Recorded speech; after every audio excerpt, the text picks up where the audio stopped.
अहिंसा परमो धर्म जैन समाज का ये स्लोगन भी है और इसके को ही इर्द गिर्द लेकर जैन समाज चलता है। गौरव जैन जी हमारे बीच हैं। गौरव जैन जी, अहिंसा परमो धर्म को लेकर आप लोग आगे बढ़ते हैं, ये आपका मुख्य स्लोगन भी है। मेनका गांधी कह रही हैं कि आप मोरों की हत्या करवा रहे हैं। देखिए, अब मेनका गांधी जी क्यों कह रही हैं ऐसा मैं समझ नहीं पा रहा हूँ।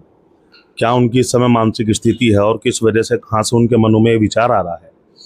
मोरों की रक्षा की चिंता शायद उनसे ज्यादा जैन समाज को है। ठीक है, उन्होंने हमेशा मेनका गांधी जी की इस बात को जैन समाज ने सराहा है कि वो जानवरों की रक्षा को लेकर प्रयासरत रहती हैं, पूरा जीवन काल उनका हो। और मोरों की हत्या की जिनकी वो बात कर रही हैं, उन्हें रोकने की जिम्मेदारी किसकी थी? इस बात का जवाब मेनका गांधी जी नहीं दे रही। लगातार जब से 17 तारीख से वकील साहब ने बताया मेनका गांधी ने किस तरह का व्यवहार जैन संत से किया है। जैन संत वहां पे अपनी बात रखना चाह रहे थे, सौरभ सागर जी महाराज, उनको बात नहीं रखने दी कि नहीं मुझे आप बोलने दीजिए, मुझे कहने दीजिए, और अपनी अपनी बात कह के वहां से उठ के चली गई। उन्होंने पक्ष नहीं सुनना चाहा। मैं तो इसे अज्ञानता कहूंगा। अज्ञानता है। जैन समाज या जैन साधु संत किसी भी ऐसी चीज को धारण नहीं कर सकते जिसका माध्यम हिंसा हो। ये पूरी तरह जैन धर्म के खिलाफ है। उन्होंने बस इन बीच में आपसे एक बात पूछ ले रहा हूँ कि इसका वैज्ञानिक क्या प्रमाण है और किस तरीके से हम ये कह सकते हैं जो पंख आप लोग इस्तेमाल पिंची के रूप में कर रहे हैं, ये छोड़े हुए पंख हैं या मृतक जो मोर है उसके पंख हैं? क्या मृतक मोर के भी पंख का इस्तेमाल किया जाता है? मृतक मोर के पंख का इस्तेमाल जैन धर्म, जैन संत नहीं कर सकते। जो लोग पंखों को इकट्ठा करने वाले लोग हैं वो जैन समाज के ऑथेंटिक लोग हैं। वो उन पंखों को जब इकट्ठा करते हैं वो इस बात को सुनिश्चित, क्योंकि देखिए जब कोई मोर को मारा जाता है और उसका पंख निकाला जाता है तो उसमें ब्लड आ जाता है। ये बात मेनका गांधी जी ने भी अपनी वीडियो में कही है। तो अगर ऐसा कोई पंख जैन समाज के व्यक्ति के हाथ में आ गया तो वो उस पंख को छुएगा भी नहीं, वो उस पंख को छुएगा भी नहीं। वो सुनिश्चित करेगा या तो वो खुद इकट्ठे करेगा, और अगर किसी ने उसको दिए हैं तो वो उनको चेक करेगा कि इनमें कहीं कोई कालापन या ब्लड का निशान तो नहीं है। जब वो उनको पूरी तरह आश्वस्त हो जाएगा तब उन मोर पंखों को वो ठीक करके अपने कर्मचारियों के माध्यम से पिंची को बनवाने का काम करेगा। अब इस चीज को लेके मेनका गांधी जी ने उन्होंने कह दिया कि झाड़ू ले लें, फूल झाड़ू। भाई, जो पेड़ को काट के जो चीज बनती है उसका इस्तेमाल जैन संत नहीं करते। झाड़ू लकड़ी से बनती है, उस लकड़ी का इस्तेमाल जैन संत नहीं करेंगे। झाड़ू लेके चलेंगे संत महाराज अपने हाथ में आप सफाई करने के लिए। और क्या इस बात का प्रमाण है कि झाड़ू जो आंख से दिखने वाले नहीं दिखने वाले सूक्ष्म जीव है उनको भी हटा देगी?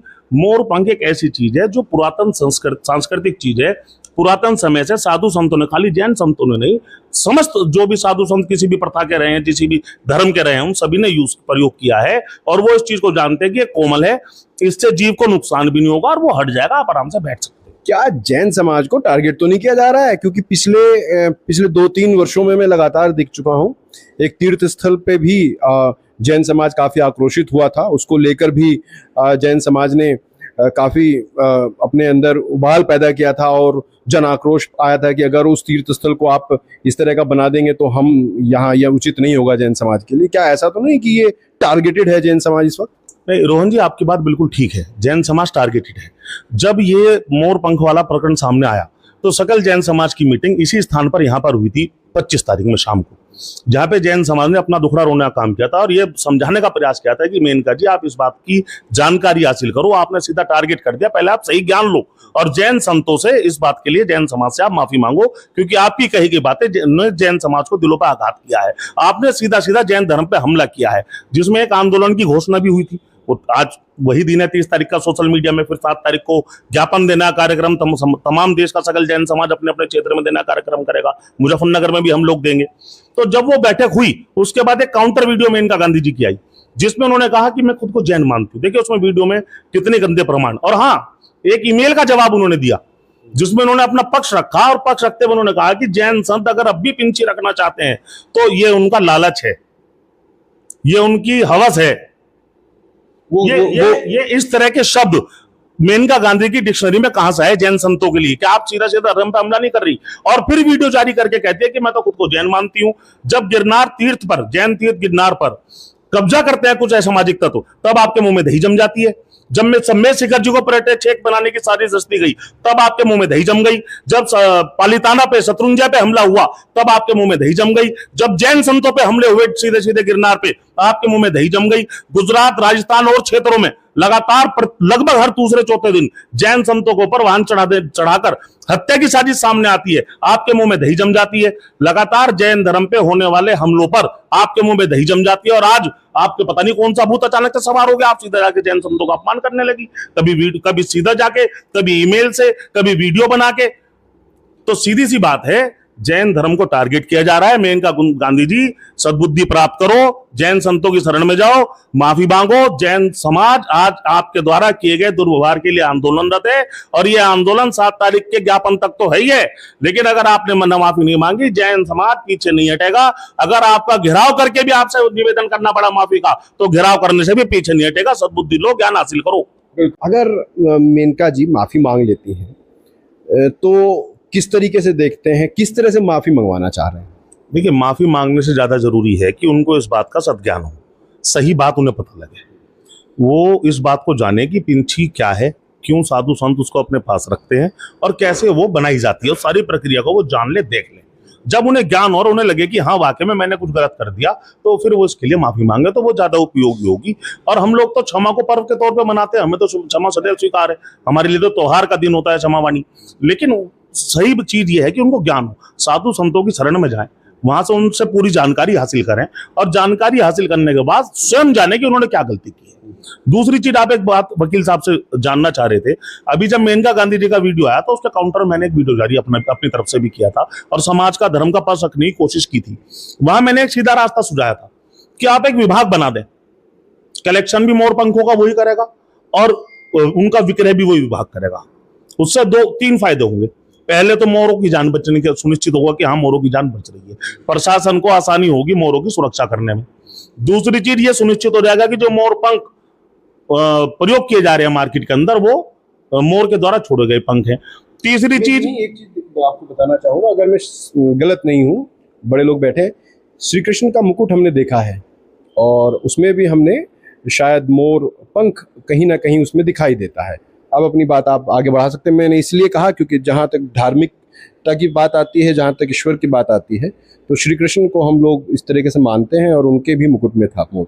नहीं, ये बात बिल्कुल ठीक है, और हम सबकी आस्था का सम्मान करते हैं। और जब बल्कि खाटू श्याम जी के यहाँ भी मोर पंख बहुत यूज होता है, हम सबकी आस्था का सम्मान करते हैं, और हम कहते हैं कि कोई भी धार्मिक व्यक्ति मारे हुए मोर के पंख को इस्तेमाल नहीं कर सकता। वो धर्म से जुड़ा हुआ व्यक्ति है, वो कैसे करेगा? सब छोड़े हुए पंखों को इस्तेमाल करते हैं। लेकिन अगर सरकारी विभाग सुनिश्चित हो जाएगा, तो वो मोर पंख जब विक्रय होंगे तो वो ऑथेंटिक लोगों को मिलेंगे।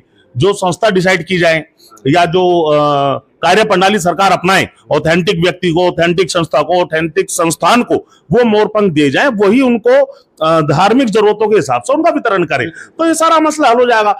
बजाय जैन संतों पर, जैन धर्म पर, जैन आस्था पर हमला करने की बजाय उनको इसका समाधान खोजना चाहिए था, और एक समाधान मैंने दिया था। लेकिन आज 4 दिन हो गए वीडियो बनाए हुए, वो वीडियो तमाम सोशल मीडिया में लाखों लोग देख चुके, आज तक भी समाधान की ओर मेनका गांधी जी का कोई बयान नहीं आया। बयान नहीं। ये क्लोजिंग कमेंट ले लेते हैं जैन साहब से।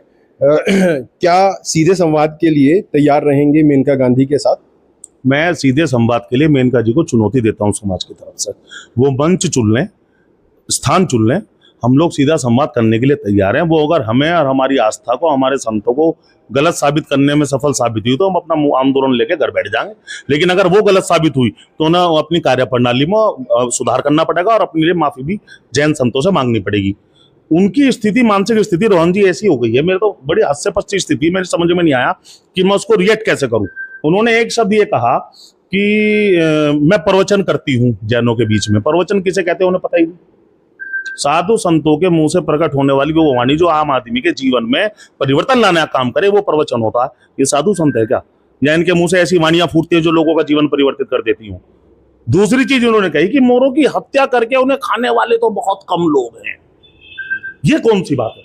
मतलब पंख खींच के धर्म में प्रयोग करने वाले अधिकतर हैं, और मोर को मार के खाने वाले बहुत कम लोग हैं। मेरी एक आंकड़ा उनका कहां से उनके पास है, मेरी समझ में नहीं आ रहा। सबसे प्रमुख बात तो ये है कि मोर की हत्या जैसा वो बता रही है अगर हो रही है, तो वो अधिकतम 99% वही लोग कर रहे हैं जो मोर को मार के खाना चाहते हैं। और आप पूरी तरह, आप और आपकी सरकार पूरी तरह उन हत्यारों को रोकने में असफल साबित होती है। उन फॉरेस्ट अधिकारियों पर भी कार्रवाई होनी चाहिए, उस वन विभाग पे भी कार्रवाई होनी चाहिए, और ऊपर से नीचे तक के सिस्टम की जांच होनी चाहिए कि कौन लोग हैं जिनकी जिम्मेदारी इन हत्याओं को, इस शिकार को रोकने की थी और वो नहीं रोक पाए। उस पे मुझे तो कहीं ना कहीं ऐसा भी शक होता है कभी कभी कि इस कुकर्म पे पर्दा डालने के लिए, इस असफलता पे पर्दा डालने के लिए उन्होंने जैन धर्म जो कि सॉफ्ट टारगेट है, जिसका भी मौका लगता है जैन धर्म को टारगेट करने लगता है। एक महेश गिरी जी देखो ही, उन्होंने गिरनार जी पे लेके एक कमेंट कर दिया था कि नागा साधु की गर्दन काट देंगे, इस तरह का कुछ कमेंट था शायद, वो उन्होंने जैन धर्म को सीधा टारगेट कर दिया था। जैन संतों पे सीधी हत्या हो रही है, आज तक सरकार की तरफ से कोई एसआईटी की जांच, कोई कमेटी, जांच कमेटी इस तरह की नहीं बिठाई गई कि लगातार जैन संतों के एक्सीडेंट हो रहे हैं, ये किस प्रकार की हत्या की साजिश है और कौन कर रहा है। सॉफ्ट टारगेट है ना जैन समाज। सम्मेद शिखर जी को पर्यटक क्षेत्र बना दो, क्योंकि वहां पे संसाधन है, वहां जो वन है उसमें प्राकृतिक संसाधन बहुत ज्यादा है, तो वो अपने बड़े व्यापारी भाइयों को, मित्रों को संपन्न करने के लिए उसको पर्यटक क्षेत्र बनाने चल दिए थे। सॉफ्ट टारगेट है ना जैन समाज। जैनों का कोई मंदिर तोड़ दो। जैन समाज सॉफ्ट टारगेट बिल्कुल नहीं है, क्योंकि जैन समाज संगठित भी है और आर्थिक रूप से जैन समाज बहुत समृद्ध है। सॉफ्ट तो बिल्कुल नहीं हो सकता। आप लोग बड़े ही पारंपरिक और धार्मिक लोग हैं, ये कहना तो आपका भी गलत है कि आप सॉफ्ट हैं। आप बहुत मजबूत हैं, अपनी बात को रख भी रहे हैं, बड़ी मजबूती से रख रहे हैं, और निश्चित रूप से जिस प्रबलता से आपने अपनी बातें कही, ये बात ऊपर तक पहुंचेंगी। और मेनका गांधी को जो आप हैशटैग चला रहे हैं, मेनका गांधी माफी मांगो, मुझे ऐसा लग रहा है कि बहुत जल्द वो लिंक क्लोजिंग कमेंट करिए, क्योंकि बहुत लंबा हो जा रहा है। रोहन जी, मैं क्लोजिंग कमेंट के साथ एक बात और कहूंगा। जैन समाज तो सदैव से सॉफ्ट टारगेट इसलिए है क्योंकि जैन समाज खाने कमाने वाला, व्यापार करने वाला समाज है। और दूसरी चीज, जैन समाज धर्म आस्थावादी समाज है, अपने धर्म में लगा रहने वाला लोग है। जैन समाज को तो जबरदस्ती आंदोलन के रास्ते पे धकेल दिया गया। बार बार होने वाले हमलों ने जैन समाज को आंदोलन के रास्ते पे धकेल दिया। और सबसे बड़ी कमजोरी जैन समाज की ये रही है कि जैन समाज को राजनीतिक प्रतिनिधित्व नहीं मिला। हमने जैन समाज के लिए राजनीतिक आरक्षण के भी इन्हीं मुद्दों के चलते मांग उठाई थी कि जैन समाज को राजनीतिक आरक्षण मिले, जैन समाज के लोग विधानसभाओं में, लोकसभा में पहुंचे, जहां पर वो जैन समाज के दर्द को बता सके। दूसरे दल शायद इतनी मजबूती से नहीं बता पा रहे, तो हमने कहीं ना कहीं ये मांग भी रखी थी। जैन समाज की सबसे बड़ी कमजोरी तो यही है ना कि राजनीतिक मंच जैन समाज के लोगों के पास नहीं है। तो क्लोजिंग कमेंट यही है कि इस तरह से जैन समाज को सॉफ्ट टारगेट ना समझा जाए। आज जैन समाज जितना भी है, जैसा आपने कहा, संगठित है और लोकतांत्रिक तरीके से सड़कों पर उतर के अपनी बात को कहना जानता है और कहेगा। जिन लोगों के दिमाग में हो कि जैन समाज को टारगेट कर लेंगे, उनकी बुद्धि लोकतांत्रिक तरीके से ठीक कर देगा जैन समाज। इस बात को वो समझ ले। बिल्कुल ठीक है। पूरे भारत में अगर इकोनॉमी की बात की जाए तो जैन समाज सबसे ज्यादा टैक्स देने वाला समाज है, और निश्चित रूप से अगर कोई इस तरह की बात साधु संतों के ऊपर आती है तो निश्चित रूप से जन आक्रोश होना लाजमी है। इसी जन आक्रोश को लेकर आपने देखा जैन समाज में किस तरीके से अपनी बात रखी। आज मेनका गांधी माफी मांगो हैशटैग चलाया जा रहा है। अब देखना यह है कि मेनका गांधी इस पर क्या राय लेती हैं, क्या पक्ष रखती हैं। आप देखते रहिए रोहन की रिपोर्ट। लाइक एंड सब्सक्राइब करना ना भूलें।